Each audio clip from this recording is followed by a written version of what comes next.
What's going on, everybody? It's Friday. Yeah, Friday, July 12th. So, the Dow Jones today ran up to a new record high, but it didn't close at a record. I said last month when the Dow was lagging and the NASDAQ and the S&P were making new highs almost every day, I said you're probably going to see the Dow do the same thing. We didn't settle at a new high, and it gave back like almost half of the day's gains. But I don't think that's important. I think it'll get back up there and close at a new high. Look, leading flows are still very strong. They're up like 100 billion over last year. I do a weekly check on the net government transfers, and that's still down about 243 billion year over year. So that year over year decline, that has stabilized. So it's not getting worse. But like I said, when it started to happen, I said that puts us in a 1% to anywhere from a 1% to a 2% GDP growth rate. So that's down significantly from 2023. And as a consequence, I think that the market is very speculative right now. It's running on two things, in my opinion. It's running on interest rate cut expectations. Okay, that's the monetarist zombies. And it is running on the FOMO, fear of missing out trade. And those are people who are running after it. I can tell you this, that FOMO motivation, that's very, very weak, okay? That's typically people who have been on the sidelines watching this thing go up and up and up, like all last year and then all this year, watching it going up and up and up. In fact, all last year they were really bearish and selling and really negative and like, oh, the economy is going to go into recession. I mean, they bought into all that stuff. And then they've been watching, and now they just can't take it anymore, and they're running into the market. That's what's happening. There's areas that you can invest in. There's areas where stocks are attractive. I sent out some recommendations today. I'm not going to give them out over this YouTube thing, but if you sign up for a 30-day free trial of MMT Trader, I'll be happy to send them to you.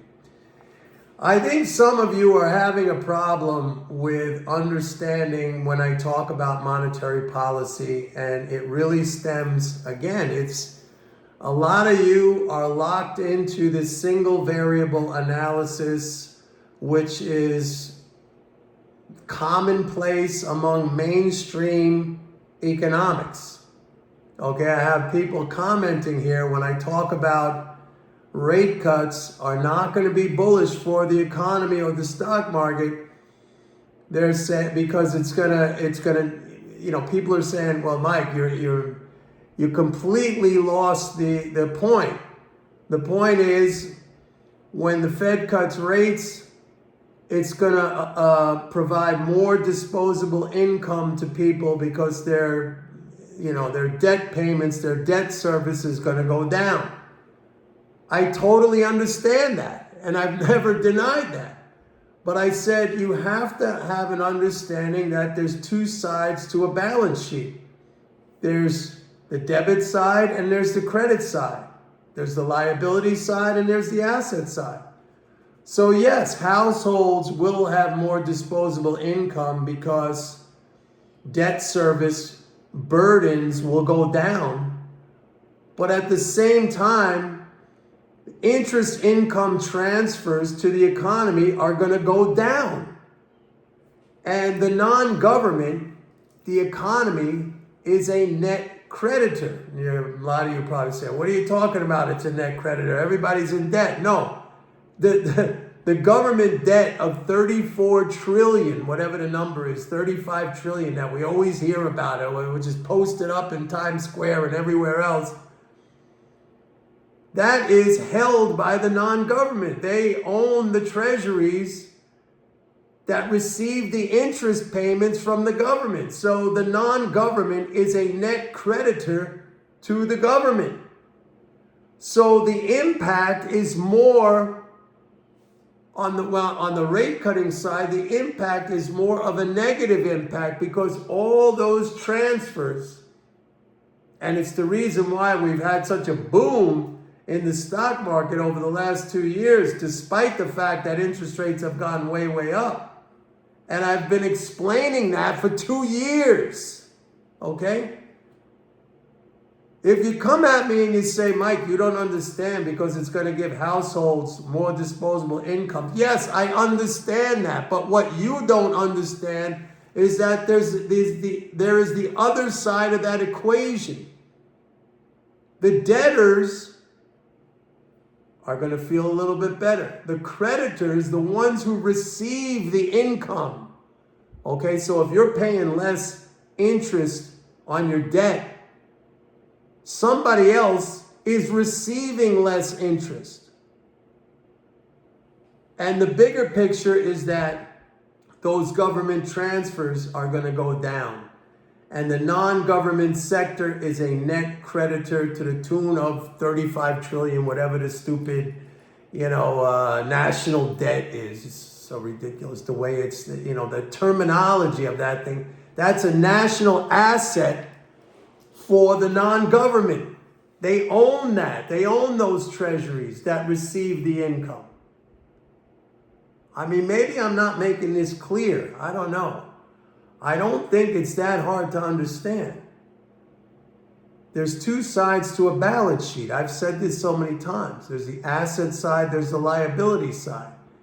If the liability side gets some relief in the form of debtors having more disposable income because their debt service burden has gone down, the creditor side takes a hit because they're not receiving that income. I don't know why that's so hard to understand. Maybe because many of you have been indoctrinated. It's not your fault, but you've been indoctrinated by the really bad information you get fed from the media.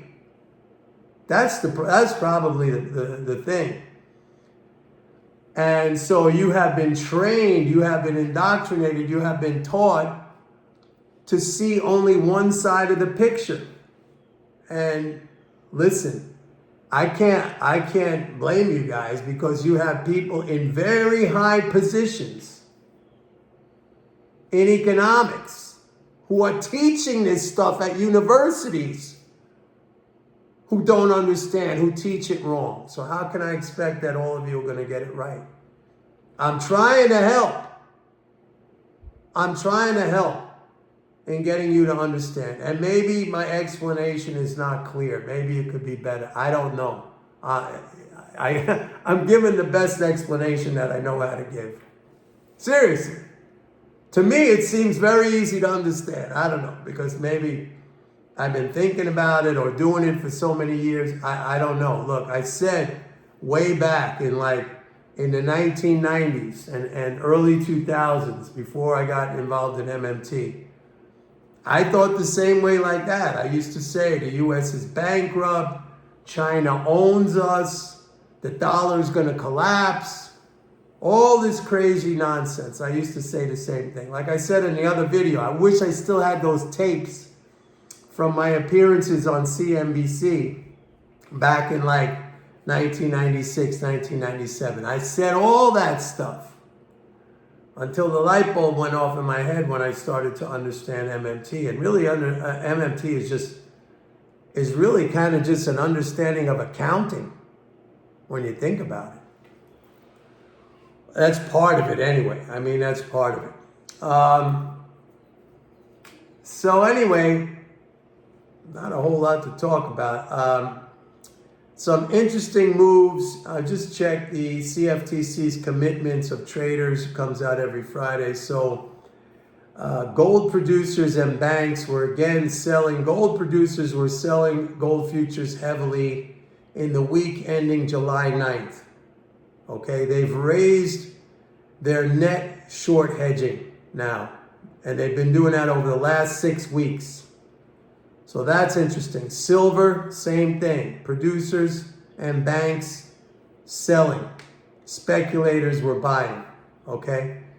In oil, where producers are still net long oil futures, WTI, they were selling in the week ending July 9th. Okay? That to me is interesting as well. They're still net long, so I'm not sounding the alarm. I'm not sounding like, you got to flip to a short position, but they have reduced their net long hedge position to the lowest level in 5 weeks. They're still net long, but they've been reducing that. So that's interesting, something to pay attention to. So yeah, I mean, we got a PPI number that today, it was higher than forecast, but the market shot way up, but it ended up giving back about half of its gains by the close. But I don't think that makes any difference. I think as long as, look, to me, the market's very speculative, but there are areas right now that are attractive. Okay? There's an interesting rotation about to begin. I'm not going to get into it. You want it? You got to sign up for a 30-day free trial of my report. Interesting rotation about to happen. So there's opportunity here. And if you think it's only in NVIDIA and Apple and those things, it's not in those things. It's in things that nobody's paying attention to right now, or at least not a lot of people are paying attention to. Okay? So anyway, it's going to be a short video for today. So guys, please, I'm asking you, like and subscribe. Helps the channel a lot. And don't forget to go to my website, pitbulleconomics.com. Sign up for a 30-day free trial to MMT Trader. I'm the only one. Look, I talk a lot about education. I talk a lot about self-improvement. It's a constant effort. Throughout your life, it should be, in every facet of your life. Education, understanding, broadening your understanding and your skill set, physical fitness. I sparred in boxing 5 days this week.